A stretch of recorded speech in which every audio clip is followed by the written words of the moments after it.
Welcome to another episode of the Michael Yardney podcast. Today is another one of our popular question and answer shows, but it's a little different because I'm going to replay a recent webinar where Ken Race, Brett Warren and I answered a wide range of questions asked by the participants. Look, we had almost 2,000 people register for that webinar and it was really popular, but I thought I'd share it with you, my wider audience who listens to this podcast. And considering the wide range of questions, I'm sure you'll find something in it for you. For example, we discussed some of the significant changes to the Tenancies Act, which are going to be a challenge for property investors. We talked about how much money you need to secure an investment-grade property. I was asked about the influences of the 18-year property cycle. We talked about how banks treat older borrowers. How do you know when to set up a trust to own your properties? Somebody asked about when you should sell property, whether you should sell properties before you retire or wait until you retire. Of course, the question of how to minimise capital gains tax was a popular one, as was how to research suburbs that are going to outperform. And the story of positive and negative geared properties came up, plus we answered many other questions. Now, this session lasted just on an hour, so as you can imagine, we got through a whole lot of content, and I'm sure as somebody who's interested in property, you're going to benefit from listening to today's show. So, let's get on with it.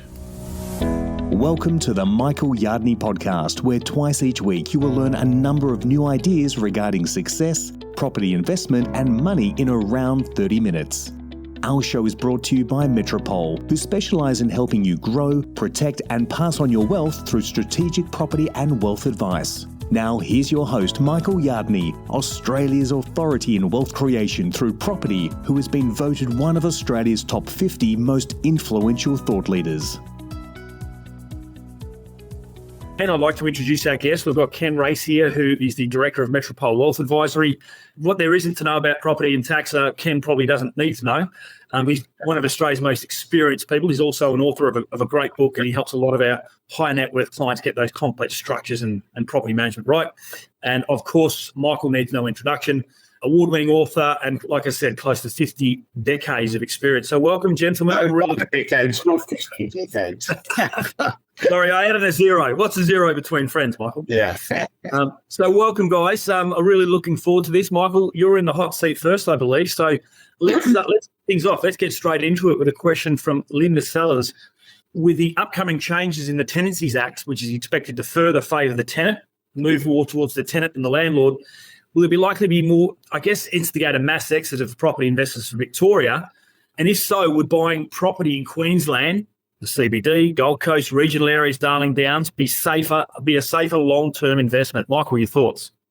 Okay. Well, Linda, it's a very common question that people are asking. So, Brett, I think it's a really good one to start with. The answer is about a third of people who live in Victoria rent. They always have, they always will, not necessarily because they're poor, but because of their circumstances in life. They just left home, they just got married, they just got divorced, they moved to Victoria. And Victoria's getting the bulk of the population growth from immigration. It's getting more than its share because of the knowledge-based industries there. So there's going to be a strong demand for tenants. There's no doubt that some of the legislation is prohibitive, punitive, land tax. People are a bit nervous about Victoria.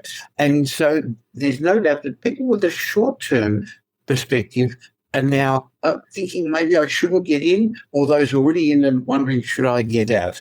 The answer is most of the people I'm speaking to at the moment are seeing this as a window of opportunity. As Warren Buffett said, be fearful when others are greedy and be greedy when others are fearful, because as I've already explained, there's going to be so many more people in Victoria over the next years. And if tenants are requiring accommodation, but there's less of it around, it just pulls up property values. So if you ask, well, should you buy in Brisbane CBD? Not the CBD, lots of opportunities in Brisbane. Gold Coast, well, that's not one market, there's multiple there, definitely not regional areas. I think we're going to discuss where you should consider buying in a moment. But I've seen cycles like this before, Linda. I remember the early 1990s when there was the recession we had to have.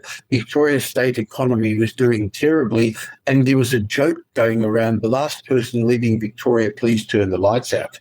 The answer was the government changed, Jeff Kennett came in, the population kept growing, the economy picked up, and Victoria's property markets, Melbourne in particular's property markets, outperformed over the next couple of decades. So you ask, would it be safer to invest in those particular suburbs in your question? None of those areas you suggested are safe, because in my mind they're more volatile. But I think later on, Brett, we'll have a bit of a talk about what does make a safe investment. We certainly will, Michael. And as we've seen in the past also, there's a lot of those kind of land tax principles and tenancy laws and things like that. Once they're tried and tested in one state, they tend to go through to another state as well. So it's probably not too far behind. That's already happened with land tax in New South Wales and some suggested tenancy legislation changes in Queensland. So I wouldn't be investing where the current circumstances are. I'd be looking at what the likely future is. And you're not buying that Melbourne or that Brisbane or the Sydney property market. You're buying individual properties there that are going to outperform. So will an outperforming property in some of those regional areas outperform a secondary property in Melbourne? Definitely. But I wouldn't be suggesting you buy a secondary property in Melbourne. Thank you, Michael. First question down. Next question's from Mark Graham. How is it in the seller's best interest for the selling agent to actively work with the buyer's agents?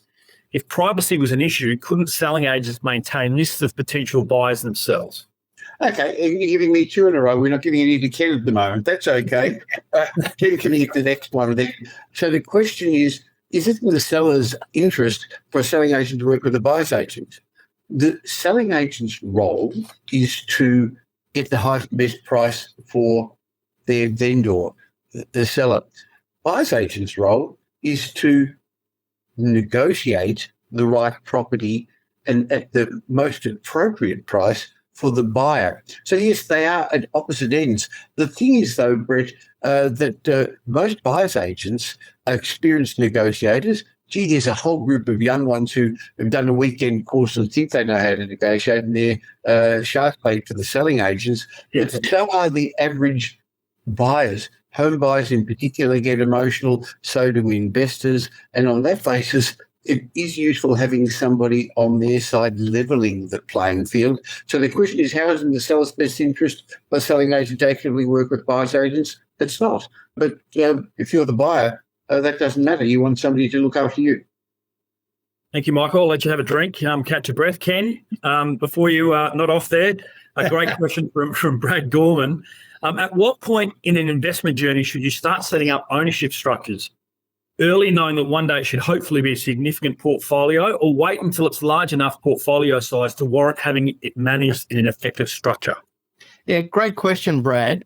I take clients through a 4-step process when considering structures, and that is asset protection. Are they looking for asset protection? So are they in a litigious job? But now with the changes to occupational health and safety rules, we see that the manager on the floor is actually responsible, and they've upped the ante there. So it may not be a litigious industry, but do you have occupational health responsibilities? The other reason is flexibility. Do I want to give money to person A this year, person B next year? Do I want to give income or capital to different people? So that's a question. The other one that always crops up is tax. How do I manage my tax? So structures in some instances can certainly help you manage your tax. And by tax, I'm talking a broad answer. I'm talking land tax, I'm talking income tax, I'm talking capital gains. And the fourth area to look at is estate planning. How easy do you want it to pass on to the next generation? Because in a lot of instances, I'm seeing clients who now want to pass down wealth to their children before they pass away. So traditionally, you pass away, assets get transferred, no capital gains tax, no stamp duty, but a trust could actually help you achieve that, passing down to the next generation before death without those taxes. So we've got to go through each of those, if you like, gates to then determine. So I don't think it's ever too early to work with trusts. It's certainly never too early to inquire. And what we find is a lot of people come to us midway through a journey, towards the end of a journey. I've actually got a 66-year-old client that just came to see me only 2 days ago, really worried about their asset protection. They've built up a series of commercial shops, residential properties, and they're now worried, what happens if they get sued? And it's like a house of cards. They could lose it all. Their accountant told them, well, move it to a trust. But there was big 6 and 7 figure numbers in relation to the taxes. But there are strategies to protect your assets without triggering taxes. And for me, if you're a newbie, if I can put it that way, just starting off, you want to maximize your borrowings, you want to keep it simple, then maybe you do buy in individual names and not a trust. But if you're in a business, I think there's significant reasons why you would buy in a trust. Now, maybe I should say that this is not specific advice. This is general advice. We don't know any of your circumstances. And if you want further information, we've got to give you the ability to have a chat with Ken, with our team at Metropole, as a separate time. But so this is, of course, general information for everybody. We're not able to give you specific information. That makes sense. Brett, I'm going to put you on the spot now. I've got a couple of questions here. There's a lot of people who've asked questions. What about this suburb? What about that suburb? Yeah. We don't really a suburb. In fact, we know that the property you eventually buy should be the physical manifestation of a whole lot of decisions you've got to make and make in the right order in advance before you even choose the property. But I know a lot of people come to us, Brett, and say, well, where should I invest? So VAC actually asked, what factors or elements should we research for finding suburbs for short and long-term growth? Great question. And this might answer some of those questions, Michael, you're talking about in the box about certain areas and locations. We like to break it into 2 categories. We're looking at fundamental analysis. That's going to help you understand the right locations to buy in for longer-term growth. And then more technical analysis is going to help you understand the shorter-term growth markets. And obviously, we always take a longer-term view on property because if you do well in a short period of time, the in and out costs too much. So I guess fundamental analysis, we're looking at long-term fundamentals that don't change. 80% of people who move to Australia generally move to Sydney and Melbourne, and Brisbane's catching up a little bit. And that's not really going to change moving forward. All those people are still moving here. So the supply and demand ratios in the inner to middle ring suburbs, there's no more land available. So that's a really important fundamental. We're looking where there's higher incomes and wages, and we monitor these types of things over a 20-year time frame. We want people's incomes and the people moving into those areas to have higher incomes to put upward pressure on house prices. We want a lack of supply. We want good areas with a strong land component as well. And those fundamentals don't change. Along with good school catchments, public transport and infrastructure and walkability. So they're the things over a long period of time. And if I'm looking for long-term capital growth and I'm investing for 10 or 20 years, I actually want to see what that suburb's done over a similar time frame. So if you're looking to invest over the longer term and a suburb has only been around for 5 years, you're not going to get those longer-term fundamentals. So we would advise against that. Shorter term, if you're looking to find what's going to move fairly quickly, you kind of want a little bit of that background, but you're not going to get that information as much. So you're going to have to start looking at things like median house prices over the last probably the last 6 to 12 months. I know we talk a lot about SQM research, and they actually have asking prices. So when you see asking prices starting to pick up, you see days on market starting to shorten, all that technical analysis that changes from week to week and month to month, that will give you a much better handle on where to buy. And interestingly, a lot of people ask similar questions. What research should I do? What data should I look at? And the answer really is there's too many people out there looking at data not knowing how to interpret it properly. They haven't been through a cycle. So until you've lived through a number of property cycles, and Ken and I have probably lived through 10 of those, and Brett, you've probably 5 or 6 of them, you're not a property, you don't understand property investment properly. And looking in the rear vision mirror will only give you so much information. In my mind, we've got to look forward. When we changed our system at Metropole quite a number of years ago, and not just looking at historical data that everyone else does, but looking at future data, demographics, where jobs growth is going to be, where economic growth is going to be. So that creates population growth, and population growth creates a demand initially for rental and then for buying, and that pushes up values. That's made a big, big difference to our own personal results and the results of our clients as well. So some of the research is retrospective. a reasonable amount of it is actually looking forward. And then you've actually got to understand what's happening on the ground. So even within one particular suburb, you look at your own suburb, I'm sorry, I'm not sure I pronounced your name right. The answer is your own suburb, there's areas where you'd live and areas where you wouldn't. I'm not only talking about main roads and secondary locations there. Even in the same street there, one side of the street can be much more valuable than the other. So it's a combination of data, Brett. You're right. Absolutely. Michael, back to you. All right. Lythan here, Lythan Sediro. How much money do we need to secure to be able to have an investment-grade property, considering there are additional expenses to cover, such as land tax, stamp duty, agents' costs, rates, etc.? Is something like 10 more years to retirement good to start investing in property? Since we have a hybrid style of working and more people are working from home, are the high-growth suburbs still 10 to 15 minutes from this CBD, or can they be further out? And specifically to Melbourne, seeing as though you're there, I noticed the web that Mount Waverley and Glen Waverley in Victoria are categorised as high-growth suburbs, but far from the city. Why is that? Okay. Boy, quite a lot of questions there. I'll see what I can cover. Well, firstly, everyone's circumstances are different. And that's why Metropole, we start by putting together a strategic plan to understand your goals, your current position, your cash flow, your finance capacity, and only then can we decide what your budget is. So you ask, how much money do you need to secure an investment-grade property? Well, some people don't need any money at all because they've got equity in their home and they've got a job, so they've got serviceability as well. So it's not as simple as that. And maybe the question you're asking is, how much does an investment-grade property cost? And they really, we've been able to find some in great locations in the $500,000 mark. You said 10 years to retirement.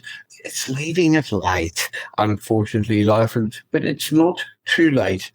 You won't be able to build a substantial asset base because, as Brett's already mentioned, it needs time and it needs a couple of cycles.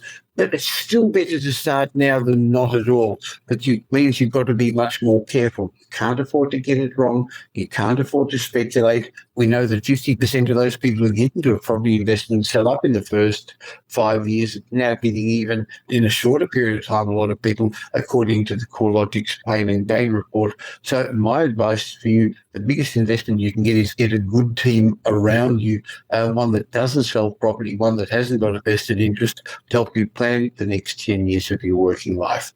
Okay, you asked about suburbs, and in the past, the inner ring suburbs did particularly well as they gentrified, and now many of the middle ring suburbs are going to become more popular and grow stronger for a number of the reasons that you mentioned, and also because millennials are moving into the family formation stage and they're moving out of their apartments into houses, and they can't afford the inner ring suburbs. And you mentioned a couple of Mount Waverley and Glen Waverley, and they're very good suburbs. I've got quite a number of properties in both of those suburbs. I'm not saying it's the right place for you to invest. I invested there many years ago and have got very significant growth over time. But that has to do with the demographics. They were first homeowner suburbs in the 60s and 70s, and all those people have grown up. The kids have left home. They're now right-sizing, downsizing, and young families are moving in. But more affluent people are moving into the area. So a lot of it has to do with demographics, doesn't it, Brett? Look, it certainly does. That's the key to it, and we explained a little bit about that. Ken, over to you for a quick couple of questions. Yep. Is it worth setting up a trust to purchase properties, or is it safer to buy in your own personal name? And that's from Belinda Carroll. How are you, Belinda? Good question. And just following on from Brad's question, for some people, a trust is the way to go because they're either looking for asset protection, flexibility, tax minimisation, the ability to hand down, but it doesn't work for all people. So we've got to look at your individual circumstances to see if it fits. That's got to be backfilled in with your finance strategy, your borrowing capacity, how are you going to borrow, and how you're going to pay for that property. So unfortunately, or fortunately in Australia, good capital growth properties, good investment grade properties tend to be negatively geared for a period of time. So how do you fund that negative gearing? So if you're a PAYG person, there are trusts you can use to offset PAYG tax liabilities. And if you're a business owner, a different type of trust that still gives you asset protection flexibility, and it effectively absorbs your negative gearing by using your pre-tax business income. So for those people, it is absolutely worth looking at trusts. But as I said before, if it doesn't quite work for you, don't worry about it as much as you might appreciate. Some people do, because if asset protection then becomes the real issue, then we can protect those assets that you've bought in personal names. But just a quick sideline. A lot of people ask, should I buy in individual names? And it's sort of a tricky question, because people can either buy in single names or in joint names, and that can have quite a different tax outcome. Borrowing should still be able to be managed, but joint or single ownership can have a major difference to tax liabilities. So watch out for that one.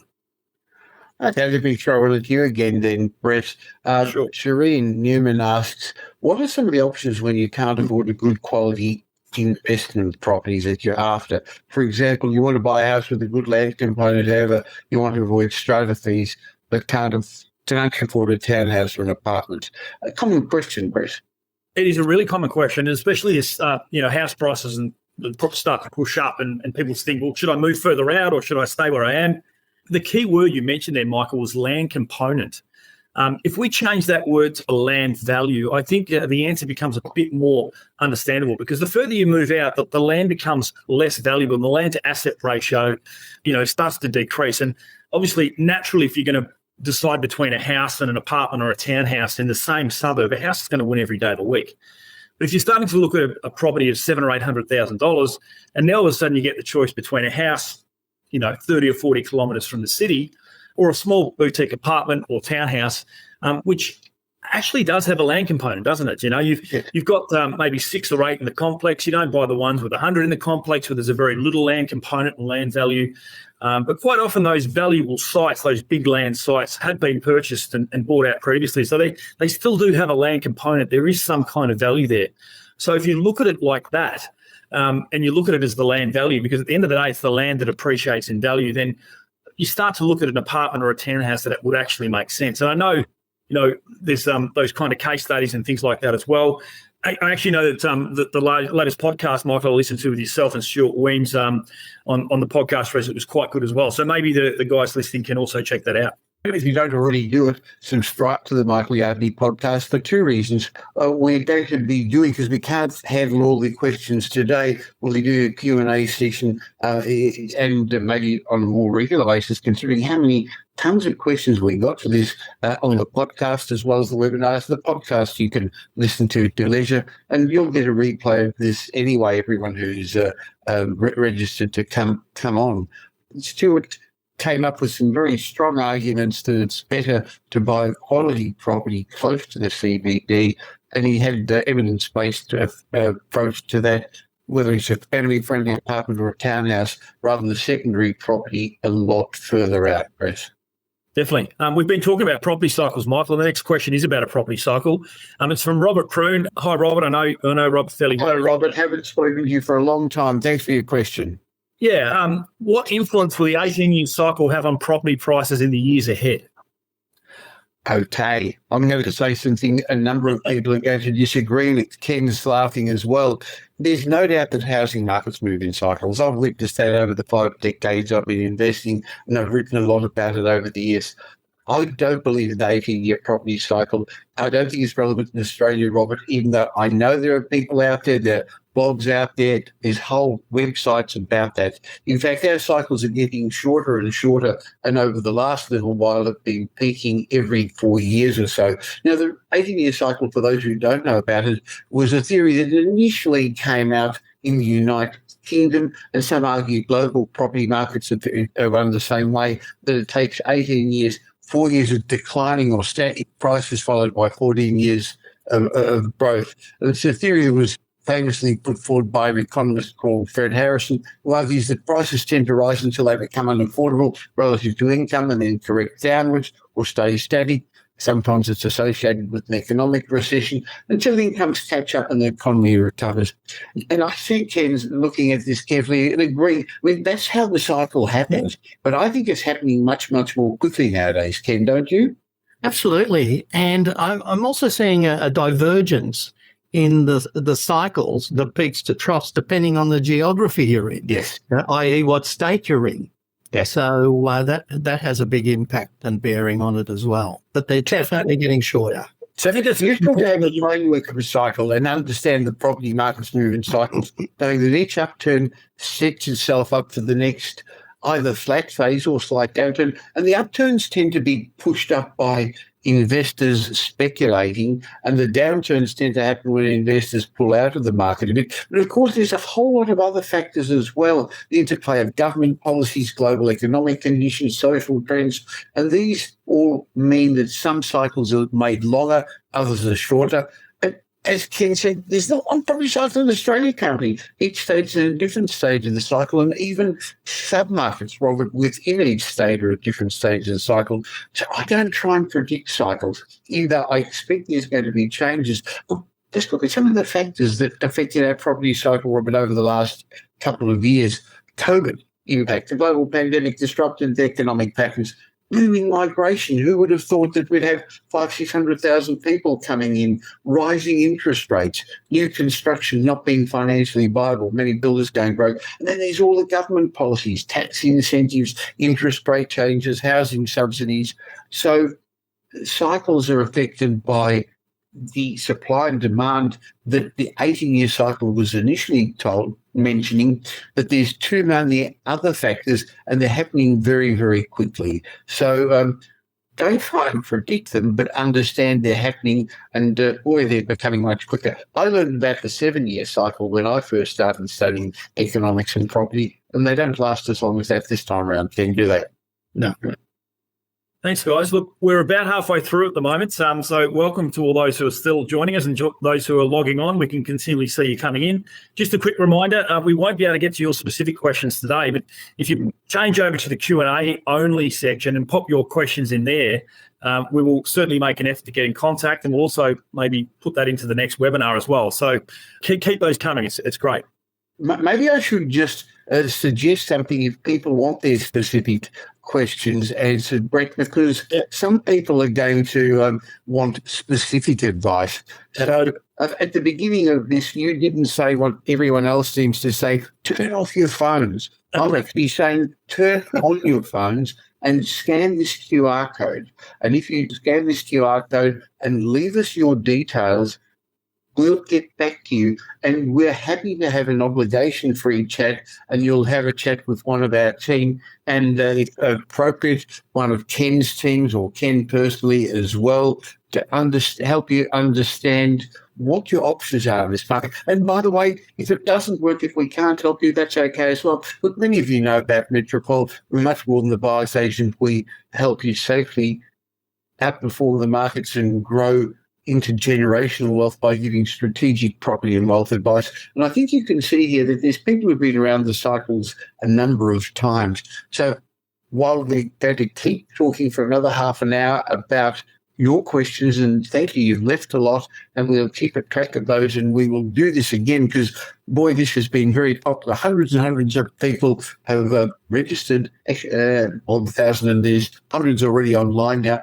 And I know others of you will watch the replay. So I've spent time rambling so you could scan that QR code and have a chance to talk with one of the team personally about your specific questions, because there's a few here that are a little bit too specific. We're trying to make them as general as possible so that everyone gets a chance. So I've lost track now. Whose turn is it to answer a question now? I think Ken's up now. Ken, We've got Lisa Peterson, who's close to retirement. There's a lot of mixed messages on whether to sell before retirement or hold on to the properties for an income stream. Currently, my 2 properties are negatively geared with outstanding mortgages, which would be carried into retirement. There is also the superannuation asset test to take into account. I know you don't know my circumstances exactly, but it would be interesting to get your expert opinion on holding properties into retirement. Thanks very much. If I can before you get going, Ken, Disclaimer. Advice for you, Lisa. We don't talk generally. What we do when you contact Ken or our team is actually put numbers and figures into our very detailed planning software. And for people like you, Lisa, sometimes, I'm sorry if I'm stealing your thunder, Ken, need financial planning advice as well. So it's not as simple as that. But A, we've got the resources, but boy, we've got some great software that, I say it uses AI. I'm not sure that it is AI. There's 136 variables that it looks at and does some clever things to tell you when you should sell. So that's what would happen to you personally. But Ken, if I could now allow you to answer the question in a more general form, please. Thank you, Michael, and Lisa as well. Great question. So when do you start thinking about retirement? I think a good 20 years is good because that allows you to, if you need to increase your asset base, it'll give those assets time to do their thing. I won't mention, I tried to open up a superannuation account when I was 17 years old and they wouldn't let me because they said I was too young. So when I became 18, that was the big deal. I could open up a super account. So I'm not saying everyone's as silly as me, but what we've got to look at, particularly with property, is income. So are the properties positive? Are they negative? If you're moving into retirement and they're negatively geared, then that's going to be a big burden on your cash flow if you don't have sufficient to cover your living costs. So that could prematurely force you into a sale. But even when you look at a sale, you've got to look at the timing of the sale. And by that I mean, do I sell in one income year or the other income year? Because that can have an impact on your taxes as well. The entity that owns that property has a big impact on that tax as well. So a lot of our clients were buying property in super, where in retirement, the capital gains is zero when they sell. And they've bought for different reasons in super, obviously to have income in retirement. But we saw a lot of clients buy to sell, knowing it was tax-free to pay down non-deductible debt that they still had while in retirement. So if I could just clarify that, Ken, and this is not advice, but what I've seen is some of our clients own property in super, sell, and there's no tax on that, and then you can actually distribute income to yourself. And again, under current legislation, there's no tax. And all of a sudden, that's a way of getting rid of debt outside the superannuation fund. I'm just giving a little bit more clarity. But again, one has to do this figures and get specific financial advice if that's appropriate for you. But maybe you mentioned a while ago, Ken, it's never too early to set up a trust. You hinted the same. It's never too early to look after superannuation. But maybe I could ask a question. I apologise to interrupt your train of thought, but it is one of the questions in the chat. So I'm helping answer a question at the same time about should you even consider setting up a self-managed super fund. So since you mentioned that, maybe you could throw that into your answer as well. Yeah. So a self-managed super fund is, as it says, it's one that you manage, and that scares a lot of people. But you've got to have professionals around you in any field of endeavour that you're going to take part in. So there are minimum amounts of money you should have when you set up a self-managed super fund. You've got to appreciate that the money in that super fund is not yours. Even though you're the check signatory, you can't go in and take the money out because that can get you into a lot of trouble. You've got to make sure that you've looked after your insurances as well, because in a big industry fund, they'll look after 100,000 people. And therefore life insurance premiums and other risk premiums tend to be either available at a lower cost. Whereas if you're a standalone person in a self-managed super fund, you may not be able to get insurance, or it might be too expensive. And then you might have to split your super into a little bit into the retail fund and some into the self-managed super fund. So get that compliance right, make sure it's right. You can borrow in your super fund, certainly from banks. The only thing you can't do is you can't do developments, those sorts of things. So there's quite a narrow type of property you can buy. But for most people, that fits in with their property strategy. You can certainly do renovations and improvements. So the question was actually from Michael Arcello, who left it in the Q&A section. So I'm sorry, I interrupted your train of thought when we were answering the other question that Brett put to you. No, that's okay. But just on that point that Lisa made, the super assets test to take into account, put it another way, I'm just reframing my answer in my mind. You can have any amount of money you want in your self-managed super fund or any super fund. The difference is how will it be taxed? And can you move it over on your death to the next person, being a spouse or another family member? And that's when those different caps come in. So you've just got to make sure that you understand, if you pass away, where that super is going to go. If it's going to go to another family member, your spouse, there's caps in how much they can have. So maybe they can't take all your super if it takes them above that cap. So you need contingency plans. Can I get that money into a family trust? Can I distribute it? Is there ways to get it to my young grandchildren? There's a lot of things you need to look at. And that's one of the tick boxes, I suppose, that we go through. You've got to be very careful with Centrelink, of course, if someone's on Centrelink. Your superannuation, if you're in accumulation, isn't taken into account into your assets or income test. But as soon as you move into pension, it is. But one of the big reasons people do use super is tax-free income in retirement. And that's where a self-managed super fund can actually be a bit more flexible than an industry fund, because there's a number of conditions of release. By that, I mean, when can you get your hands on super? While the rules are there and you have to follow the rules, some of the big funds make it a little bit more difficult for you to do what you're actually allowed to do. So I guess the bottom line is get correct advice, be careful who you listen to as well. Interestingly, the financial planning industry that gives superannuation advice is very restricted, and most financial planners aren't even allowed to talk about property. And we know that because Ken, who's not talking in his capacity as a financial planner, is licensed to give financial planning advice, and Metropole Financial Planning has got a licensed financial planner who is able to give advice about property as well. So it's a shame. And the other real problem that I don't like, Ken, is that financial planning has become very expensive, that the average investor average Australian, I guess I should say, can't even afford proper financial planning advice. That's become very prohibitive. But it's much the same with getting high-end accounting advice as well. The average investor can't go to one of the, well, I think they want to with all of that publicity, one of the big accounting firms. But Metropole Wealth Advisory is a bit of a hybrid in that regard.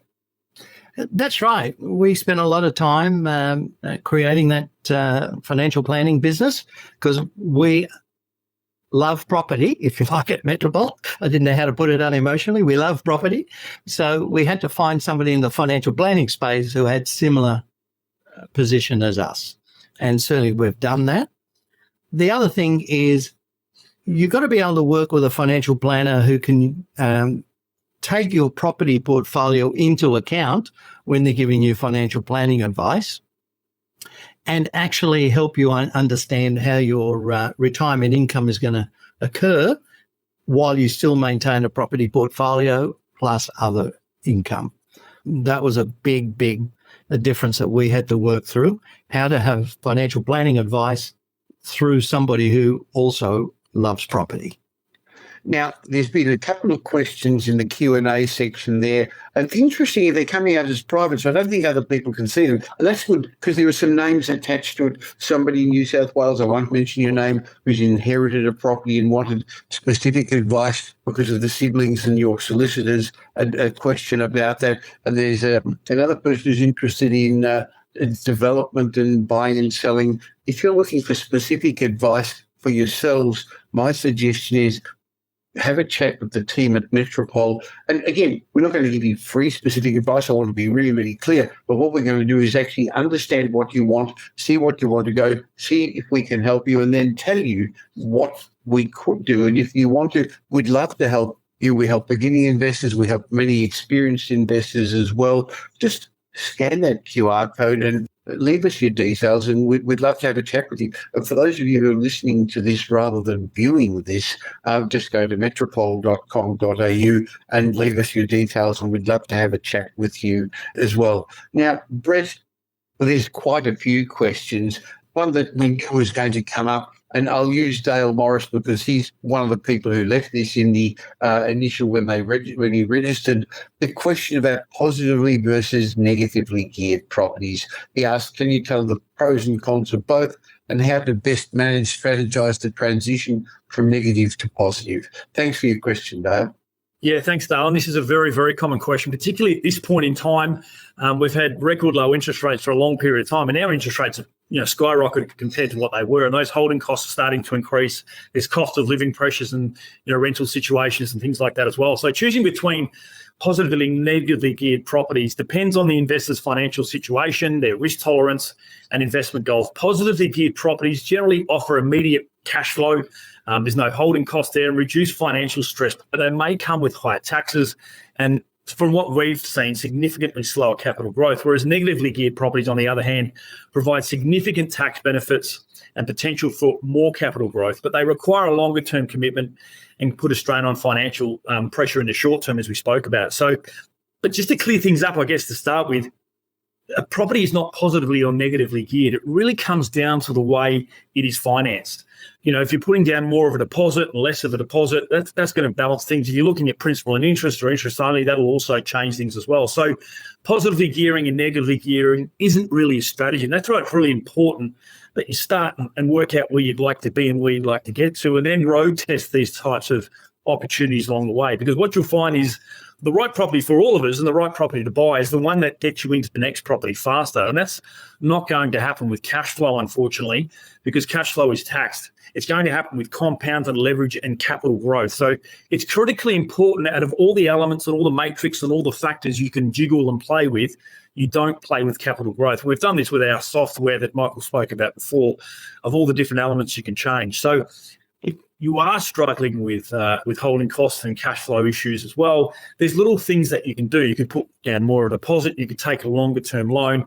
You could look at paying an interest-only period. Look at doing some kind of renovation to increase depreciation and cash flow benefits in the short term. And that's a great way to transition from negative to positive. I know when I first started investing, that shortfall was quite strong. So I changed my loans around, I renovated, and within about 5 to 7 years of an interest-only period, I was actually able to change over, and the principal and interest was now level and the rent could start paying it off. So a lot of people have fallen for that trap, Michael. It's an easy sell, isn't it, to talk about cash flow and how you're going to get this and that. But $10,000 a year is not going to change your life. And look, looking back now, if people had taken that route or that scenario in the last 5 years when interest rates were quite low and they were getting a good rental return, now they're stuck with a property that is negatively geared, but it's also not giving them any capital growth either. So that's a significant problem, isn't it? One of the things I talk about in my podcast and in my blogs is you've got to do the hard things now so you have an easier life later, rather than doing the easy things now and have a hard life later. So bottom line is it's easy to buy positive cash flow properties. Well, it's actually not. But the theory is it's easy because you're not going to be as much out of pocket. There's a short-term sugar hit. But if you do the harder things now and buy the right sort of quality properties, you're going to have an easy life later. People thinking about cash flow are thinking really more of the here and now rather than the long-term. So it helps a short-term solution rather than the long-term solution. So I don't buy real estate for cash flow. I buy real estate, like you've already said, Brett, to allow me to buy more properties.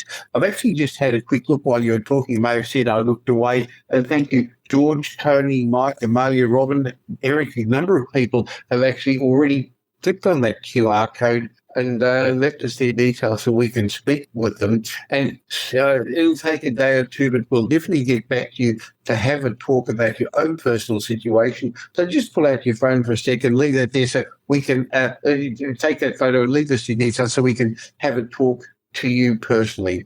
Thanks, Brett. Back to you. Sorry I interrupted you, but I do that.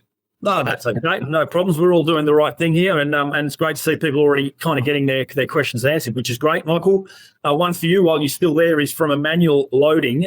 At what age will the bank stop lending me money for property investment? I am currently 59. Is it better to invest in house and land packages or established property? What are the pros and cons of the two? Okay, two separate questions. At what age will the bank stop lending you money? Let me say that at 59, clearly you've got some more years to work, I assume.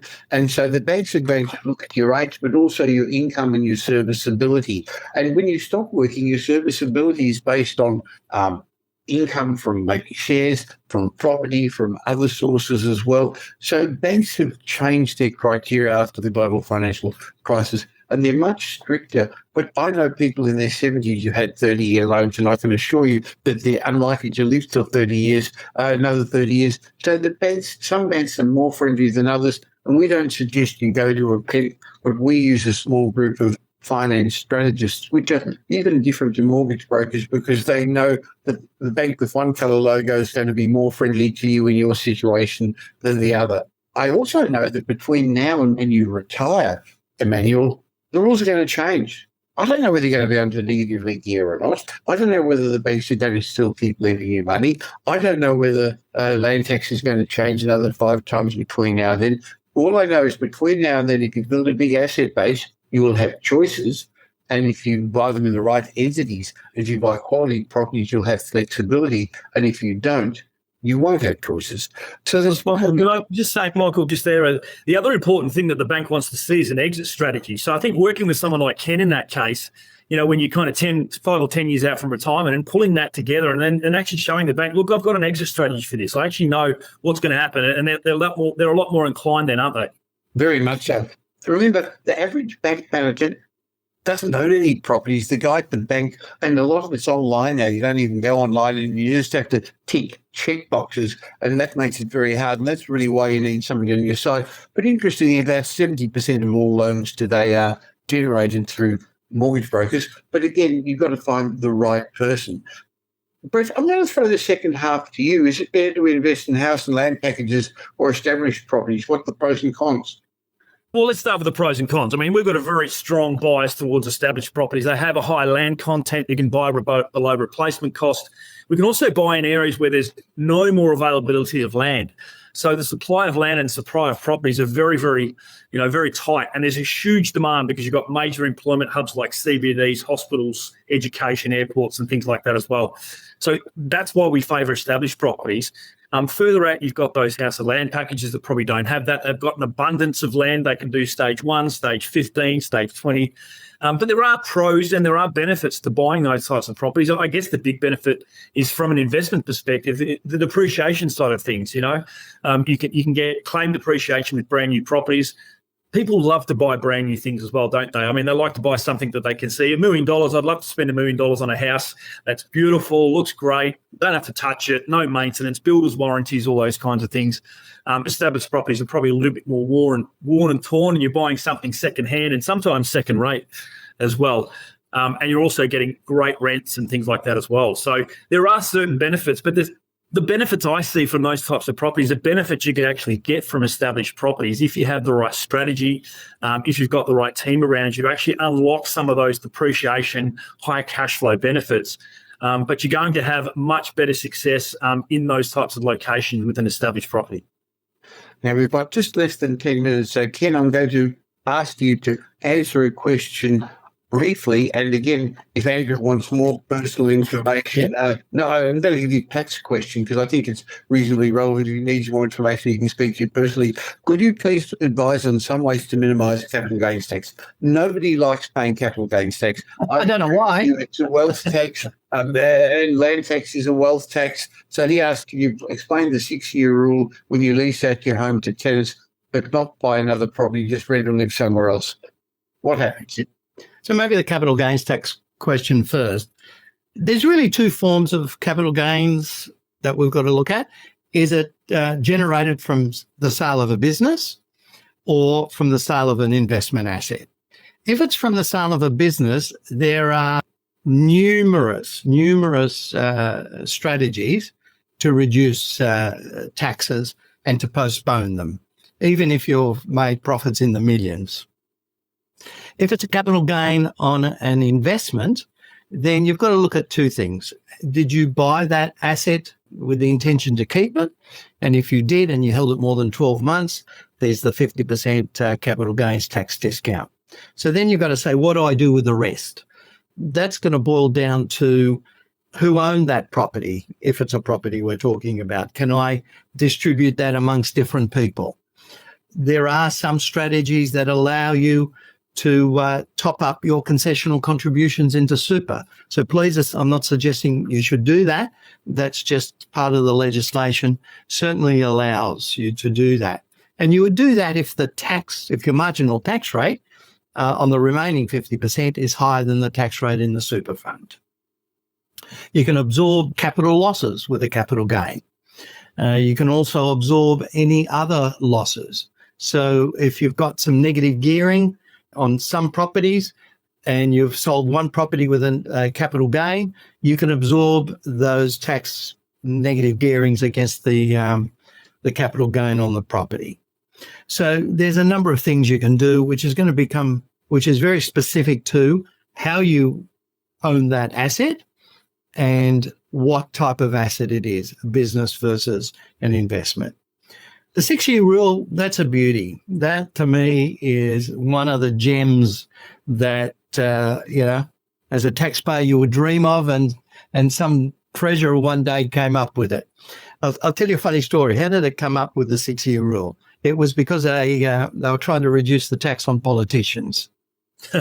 So what it is if you move out of your home for 6 years, that capital growth is still tax-free. Now, even if you bought another property, you can then choose which property to apply the tax-free essence. And you don't have to decide which property until you sell one of them. So you then do your numbers and see which one will I apply that to. And just getting back to the government, that was 2 terms. It used to be 3-year terms for the federal politicians.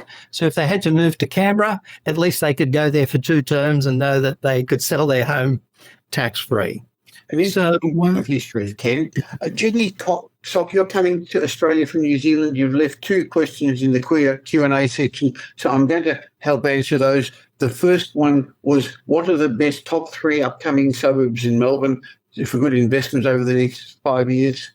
The answer is, I'm not going to tell you, because we actually don't look for the next hotspot or the next growth area, because even though I know you want to, if you're coming to Australia, get a kickstart, get a head start, we actually have to think more in the long term. So for us, 5 years is really short term in property. Having said that, I believe the Melbourne property market is offering a window of opportunity because it is where Perth and Brisbane were 3 years ago. In general, Melbourne property values have not reached their peak before interest rates started rising just over 2 years ago. All the other states have moved up a little, other than Hobart. But Victoria's economy's on the nose a bit. There's been news recently about the unions. Our economy had troubles because of extra debts taken on partly over COVID. But again, it's a short-term opportunity, I believe. And so wherever you buy in Melbourne, not wherever, but in a lot of places, you'll get a head start as Melbourne catches up, because currently Melbourne property values, the gap between Melbourne and Sydney, Melbourne and Brisbane, are the biggest they've ever been. And once again, long-term factors are important. But Brett's already shared some of the factors we look at for location. A large part of it has to do with demographics and people moving into those locations with higher incomes who can afford to buy there and are prepared to pay a premium. Owner-occupiers who are prepared to pay. Brett, one last question, because we're going to have to finish up. I've got a number of them here. What's the best location? Okay, I apologise, I should have been prepared. How to buy the correct property so you can minimise risk? A question by Mahendra. Great question. Easy question. I actually think we're closer to a bust than another boom, particularly given what's happened over COVID. So it's really important you understand and invest with the level of safety. And it's a bit of a broken record, Michael. It's the same locations. It's an area where there's an inherent shortage of supply, but there's large demand. There's always going to be market depth, even in the bad times. And in the good times, everyone wants to buy in the region, in the outer areas, and you can easily buy and sell a property. But in the bad times, you can't. So they've got to be in an undersupply and in a good location with good incomes where people can ride those kinds of situations out. So again, for me, it'd be the 3 big capital cities and in the best areas and the best pockets within those capitals. Now, there's some suburbs where there's wide group of demographics living there. So if you move to the outer suburbs, if you buy those house and land packages and people asked about, well, the inner city apartments, it tends to be one particular sort of demographic. And when times get tough, it's actually everyone seems to suffer. I like buying in suburbs where there are people who've been living there for 30, 40 years and have paid off their home, people who've been living there for 10, 15 years and half paid off their home, and some young people moving in and gentrifying. So there's not that when the economy turns, when there's going to be challenges, if interest rates go up more, they're not going to. If the economy turns down and businesses close down, not everyone's going to suffer similarly. And there's always new people wanting to move into those areas, Brett. Yeah, 100%. I completely agree. It's really, really important to get that location right.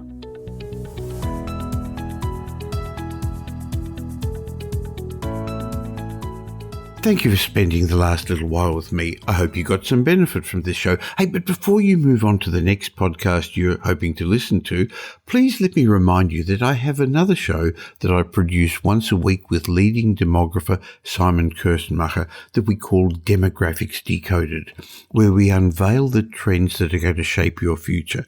This is a must-listen to podcast for anyone interested in property investment, business or entrepreneurship. So if you don't currently subscribe to Demographics Decoded, please stop for a second and subscribe on your favourite podcast app or on YouTube. Now, if you did enjoy today's show and you know somebody else who'd benefit, please tell them about the Michael Yardney podcast and Demographics Decoded. There's a share button on every podcast app. On Apple Podcasts, there are 3 little buttons at the top of the player.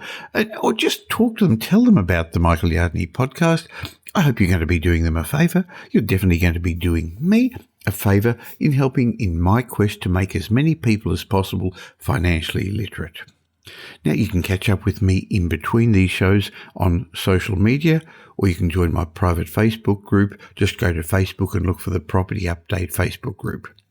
And I've got a special bonus for you to say thank you for subscribing. Just go to podcastbonus.com.au. There's a link in the show notes, podcastbonus.com.au, where I've got a bunch of ebooks and reports. That's my way of saying thank you to you for taking the time to listen. Oh, by the way, if you haven't listened to the many, many podcast episodes we've already got, we're well into our 600s of episodes now. You can always listen to the old episodes which each have lessons about property investment, success and money. Once again, thanks for listening to today's show. Thanks for listening to this episode of the Michael Yardney podcast, which was brought to you by Metropole, who help their clients grow, protect and pass on their wealth through strategic property and wealth advice. If you like what you heard and don't already subscribe, you'll find us on iTunes or on your favourite Android app as the Michael Yardney podcast. Watch out for our next show, which comes to you twice a week, and you'll learn some new ideas about property investment, success and money in around 30 minutes.